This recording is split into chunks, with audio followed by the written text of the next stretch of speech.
Hello mga beshi, i-flex ko lang tong talong na dala ng aking hubby.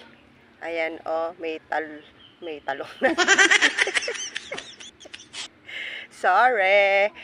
Ayan may bunga na ang talong. Wow! Bali ito, dala to ni hubby, pero may ugat siya. Kaya ang ginawa niya, pinatanim niya sa kanyang junakis. Ayan, at ito pa yung isa Kung makikita nyo naman, ang dami niyang bulaklak. Ayan.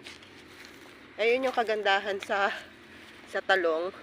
Kahit putulin mo siya, basta may ugat siya at itinanim mo, siya ay tutubo. Ayan. At kung nakatubo naman siya at pinutol mo yung pinakapuno niya hanggang kalahati, uusbong pa rin yung kanyang mga dahon. Siya ay mabubuhay pa rin at magkakaroon ng bunga.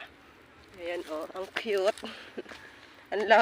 Ang lago-lago na ng kanyang dahon, ang dami niya. Kasi nung nakaraan dinala dito to ni hubby, konti-konti pa lang ng dahon niya. Tapos ayan nga, kung makikita niyo naman, may mga pinagputulan. Ayan ayan, pinagtatagpas na kasi siya.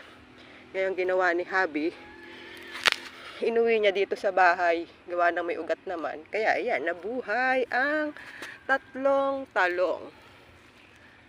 Yun. Ilang araw lang, may aanihin na ako na talong.